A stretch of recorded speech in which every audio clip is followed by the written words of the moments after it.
namatay ka, kanaay sala, wala na. Ang lahang gipilian, langit o impyerno naman, o ilang gituhuan. Kitang mga Katoliko, lahi, no? Ang atong gisunod, ang pagtulunan nga gitudlo ni Kristo. So may pagtulunan di ay nga gitudlo ni Kristo, ang pagtulunan sa gugma. Diha bitaw sa atong nadungog, atong hinumduman nga dili diha kita maoy unang nahigugma sa Dios. Ang Dios maoy unang nahigugma kanato. Muna gihimo ta niya gumikan sa iyang gugma aron kita makaanggit diha sa iyang kinabuhi. Mugni atong nunaw niya, imagine kung ang Dios nahigugma kanato, kunya nakasala ka gamay nga sala. Kunya kay wa ka kapangayo pasaylo, maimpyerno dayon ka. Murag sukwai kayo, di ba? Pananglitan. Nabi ta mo istorya nga kanang pastor. Di man gid sa mutuog na purgatorio, no? Ingon siya nga wa gyud purgatorio kay wa kuno itudlo diha sa Biblia. Dipindi sad kung unsang Biblia ha ang imong basahon, no? Wa man gyud pulong nga purgatorio, ano man di ay? Unsa man din ang pulong nga purgatorio? Unsa man nga pinulungan? Bisaya, English, Espanyol, Latin? Unsa man nga pinulungan? Latin o Espanyol, purgatorio. Okay? So kung ang Latin o Espanyol nga pinulungan, asa man nimo pangitaon nga Biblia adto ba sa Bisaya o sa English? Imong pangitaon sa English, unsa may pasabot sa purgatorio? To clean or to cleanse. Sa ato pa, ang binisaya ana, unsa may binisaya? Paglimpyo. Naa ba na sa Biblia ang paglimpyo? Yes. Naa. Ila binagayon diha sa Malakias 3. No? Nga diin limpyuhan sa Dios. 1 Corinto 3. Nga diin limpyuhan sa Dios ang atong kalag. No? Mauna ang purgatorio, mo tao sa ginan. Dili man gyud ka motuog purgatorio, pananglitan, no? Nangawat ka. Kunya nakit-an ka, wa ko kibaw pila imong gikawat. Nya napusilan ka. Kay napusilan ka, namatay ka. Ako siya gipangutana, ang pagpangawat pa sala. Kami mo tubagan na usun na pagpangawat sala, dili. Sala, lagi gina tataw gina. Ako siya ginan. Nga ako nga nakapusil nimo, iabot sa panahon na namatay sad ko. Tuwa magimugamot na to. Ang pagpatay ba sala? Sala yun. Dako kayong sala. Kay ang pagpangawat o pagpatay parihamang sala, dili man ka makasulod sa gingharian sa langit. Pumigit gitudlo ni Juan diha sa Pinadaya kapitulo 21-27 nga bisag gamayng buling sa sala, dili makasulod sa gingharian sa langit. Yan, ang pagpangawat kay salaman, ang pagpatay kay salaman, makasulod pa sa gingharian sa langit. Ang tubag, klaro na kayo, dili. Yan. Kung dili makasulod sa gingharian sa langit, kunya ang imong pagtulunan, akong ginan ang pastor, nga langit at impyerno, nga sa ato pa, kitang duha, maimpyerno. Ikaw nga nangawat og piso, ako nga nakapatay nimo, pariha ta, impyerno. Hindi man siya musugot. Pero di man ka musugot. Nga naaman sa Biblia, di ka makasulod sa gingharian sa langit, kaya kay sala. Sa dili mataparihang sala, ikaw nakapatay, ako nangawat ra. Kunya sala, magyapon na. Ya asa man kaibutang nga, wa may laing butanganan. Kaya nga to ang panulungan langit ra mag-impyerno, sikon sa inyo ang ituuan. Ako din sigingan nga, ingon na siya nga, dili kay naa may hustisya. Ako din siyang giingnan. Sa among mga Katoliko, maunay gitawag namo og purgatorio. Diin ipadayag ang hustisya sa Dios. Mao bitaw na diya sa 1 Juan 5:16 ngadto sa 18 nga mingon si Juan nga dunay duha ka klase nga sala. Sala na kung dili na imo makumpisal, dili ka kapangayo pasaylo, sala nga nagdala og kamatayon. Kanang pagpatay og tao, sala na nga nagdala og kamatayon. Ang kamatayon nga hisutan dili kamatayon sa lawas. Kay kitang tanan mamatay man kita. Ang kamatayon nga gihisutan diha mao gyapon yang gihisutan diha sa Pinadayag 20 nga mingon siya linaw nakalayo sa ato pa sa ato ang laktod na pinulungan, impyerno. Munay kamatayon. Ang sala nga nagdalag kamatayon matambog ngadto sa impyerno. Dunay mga sala nga wala magdalag kamatayon sa atong pagtulunan gitawag nato venial sin. Nga dili ka makasulod sa gingharian sa langit kay naamang kay sala, dili sad ka makasulod, dili sad ka pwede sa impyerno kay dili man siya sala nga nagdalag kamatayon. Sumuna diha sa gipadayag nga gisulti ni Juan nga dili tanang sala nga nagdalag kamatayon. Sa atong pagtulunan mo nay gitawag nga diin limpyuhan kita sa Dios hangtod nga makasulod diha sa iyang tingharian. Kay atong hinumduman balik din ta, ang Dios dili mo tukod nga maimpyerno ta sa tagmay lamang nga mga sala. Kay una sa tanan nahigugma siya kanato. Iyang buhaton ang tanan aron kita maluwas. In fact, nagpakamatay siya aron ta mabuhi. Kunya, to think na mutukod siya nga maimpyerno lang dayon ang iyang gihigugma, dili. Mao na diha sa Makapiyo nga si Judas Makapiyo nagpaampo sa mga kaigsuunan niya nga nangamatay nga sa iyang huna-huna nakasala na naman. Kaya sa ilang pagkamatay, iilisan na nila, batasan na sa diyo nga ilisan, ya puston. Unya, ilaman nga nakitaan nga na ay mga Diyos-Diyos na imahin ang iyang mga kaigsuunan nga sa ato pa ni supak sa unang sugo sa Dios nga mituo og mga Diyos-Diyos. dako man kayo na siyang sala. Muna nag-ampo si Judas alang sa iyang mga kaigsuunan. Kay aron sila mapasaylo sa Dios. Kay kita biya sa usahay no, ug naa kay patay. Wala kong ingon nga kamuha. Pero naa ba tayo minatay sa tuwa? Daghan kaayo tang mga pagtuo-tuo. Ha? Mga kumingon gyapon nga kamo. Pero naa gyud. Una sa tanan dili maligo. Nganong dili man maligo? Kay usay ko na, usay rason nga di maligo. Ha? Kay nganong kay ka mga tiguang sulti gabi. Tumtumon ko na. Nganong dili maligo kay itong yung kay mo piro mo na tubig. Sugod ka sa diya, itong gyud ko sa bisa maligo, sa itong gyud. Tawas ug mag ha? Ang rason gid unta na niya, isa may mga katiguangan diri. Pinakaidaran na yun. Pero ako may niisa ako. Ako may tiguang siguro.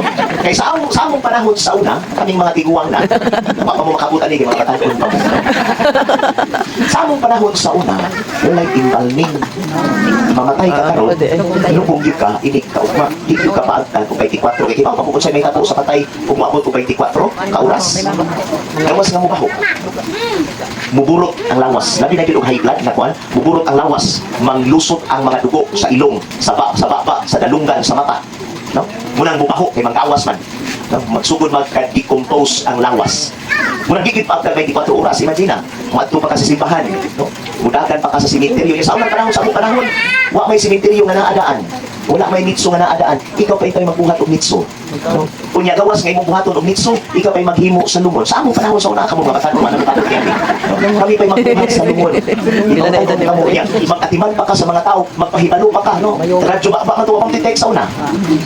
Karon kay exam mo, chat lang ka, tawag dali naman kayo sa nawa, oy. Bakla yung manugo pa kinsay mong sugod ilong adto si tiya nimo, si lolo nimo adto. Mahibaw nga namatay ang ilang igsuon, namatay ang ilang anak. Mao na ipagpahibaw. It will take time.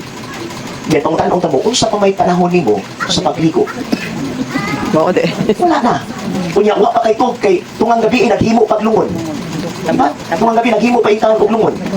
Kunya ang amo pag yung balay sa una, dili man mi maghimog lungon sa gawas. At kung maghimog lungon sa sulod. Kaya among balay sa una, ang putahan, iko rin masud ang tao. Kita pa mo ng balaya sa una? No? Na dili ka makasulod. Dayon, dili makasulod ang lungon. Munang adto na mo buhaton sa sulod. Kaya sulod ang minatay. Kaya ini kahuman ni ana, musulod sa nima pagtuo-tuo nga kinahanglan musuong. Dong na musuong. Kaya pa mo say nga non say rason kanang musuong, sultian lang sa kamong kay mas tiguang pa makulit. Paminaw ko mga anak. Kay diha man mo gibuhat ang lungon sa sulod, ini pagawas namo sa lungon asa man iagi. Ngano man? Kaya ang bintana namo sulod, nakita mo tong bintana nga naitukon? Nga tagsa kadupa. Dagko ig bintana kayo mayahay. Di ba?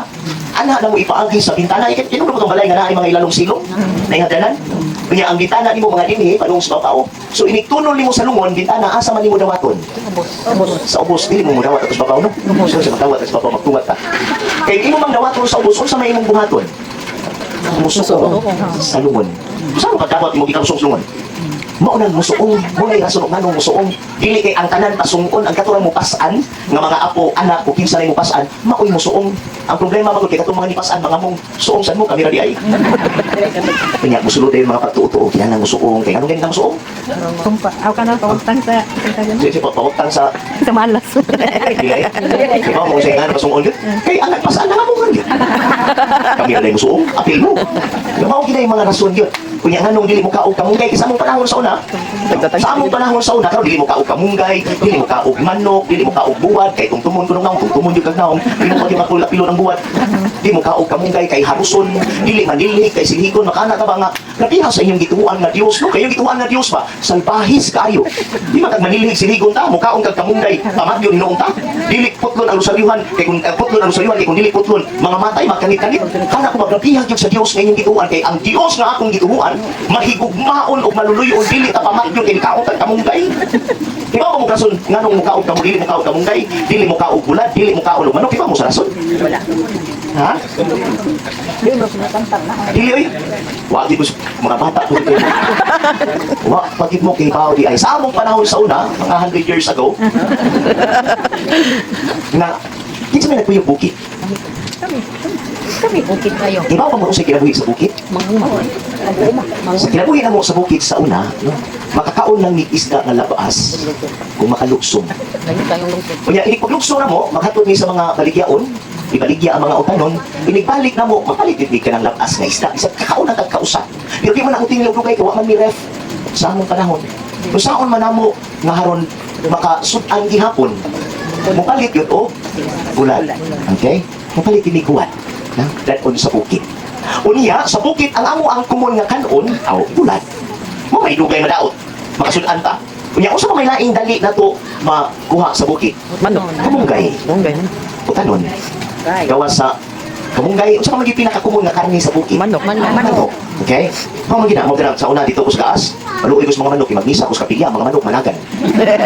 Bitaw, kay nakikita nila ko, patay na sa tatay na sa Di wala na sila maihaw, manok mo yun. So mao ni kumon nga tanan unon sa bukid. Okay, manok, ulad, kamunggay, kanang mga lagot mon. Kan karon. Kitang mga Pilipino napatasan gyud nato nga hospitable ta. So may pasabot na maapi-apihon ta ba. Kung naatay bisita, di ka mo mupakaon mo bulat sa inyong bisita. Dili yun. Manok. Baboy. Dili yun. Dili sa gihapon manok. Baboy. Kumon man na ato nga kalanon. Sa atong batasan, Baboy. dili ta. Of course, sa mga taga-syudad karon di mo sa kagbukid malipay na manok. Pero sa mga panahon dili man, ngano man, mag-ihaw kita o baboy. Ngano man, kay naaman tayo bisita. O naay patay, naabay bisita wala. Yun. Amo di mo pandit kadinhide mo. Bisita man mo dili mo tagtungod. Bisita, ug naay bisita, kitang mga Pilipino maapi-apihon gyud ta usahay gani, mangutang nga gyud gani ta aron ipakaon sa bisita na magtanaw nga tong anak. Gibali na gid ma. Yung katawon tong anak, yun na natong bisita, di ba? Yun anak ka maapi-apihon. Kay maapi-apihon man ka dili gyud ka mapakaon ug unsay kumon nga imong talanon. Kay kana imong mga bisita, o karon kung tawag nga sa bukid karon dali na kay pasakay imong mga bisita dito sa syudad. Pero so na imong mga bisita, imo ra biya sa mga silingan sa pikas bungtod. Nga ang kalanon parihasan sa imong gikaon. Bulat, manok, kamunggay, usa pala diha. Mao ra sad, makakaon na baboy ug naay mga bisita okasyon. Ang naay patay okasyon man na magkatapo. Munang magpaihaw og baboy niya. Kining mga tiguang manghadlok man dayon. Yung saon nimo paghadlok, imong gamitan ug pagtuo-tuo. Hala, luto mo buwan. Kay tumtumon di mo. Ay mo pagluto buwan kay pariha ta gikaon buwan. Ay mo pagluto manok kay pariha ta gikaon manok, mukaon gani mo manok usa siya. Kakatuka. Ha, mahimo ka kakatuka. Kitang tanan kakatuka nita, bigin sa man kunin mo tuka niyo ay gikaka. Correct. Meaning ubi ka mo trabaho makaon di ka. Daw sa bilyonaryo imong magigikanan. Kitang tanan gid, mulihok pa kita harong makaon. Dili butangan mga pagtuo-tuo unya himuong panghadlok haron dili nato buhaton.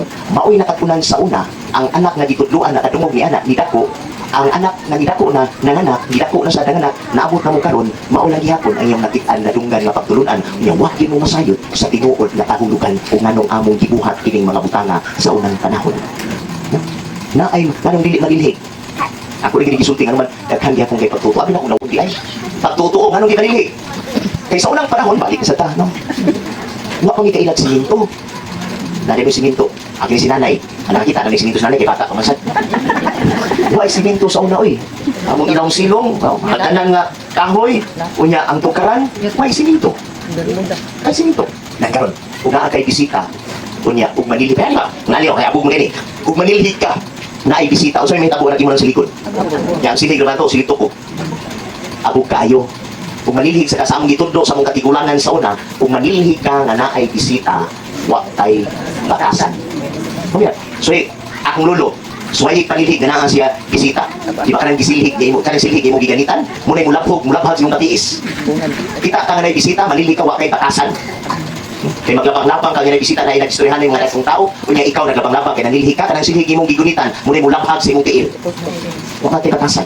Muna ito munang dili ta manilhig, kay unaay patay, naaman tay bisita. Kunya abog pa yung kaayog imong bisita, na ay allergy sa abog, parehan ako, mamatay na ikayungan. Nandiligid manilig ang buhaton, uniton. Ang problema kay mga bata, di man mo to usahay. So, harong mo to ang mga bata, imo na yung butangan o panghadlok hala. Manilhig kay mo, mga matay mong tanan. Kinsa man kung hindi mahadlok na mamatay ka. Kaya bata, kanila ka magunahuna kung si rason. Mauna yung rason, namo sa una, kung itudlo ninyo, naabot ninyo karon, mao sa inyong nahibawan, wa mo masayod sa tinuod nga kahulugan. Mao ginay rason. Itangan lang nato pagtuo-tuo. So dili ko ganahan nga sa akong parokya, samtang ako'y inyong pura nga naay pagtuo-tuo. Kay ang pagtuo-tuo, ang silot ni anak kamatayon.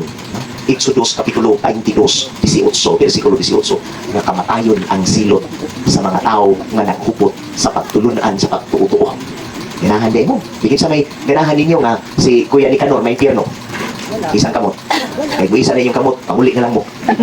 Kay kami ganahan din mo na nag-ampo ni. Murang atong ihatag ang tinuod nga pagtuo o pagampo alang sa iyang kaluwasan. Murang atong talikdan ang mga pagtuo-tuo, atong huktan ang tinuod na pagtuo.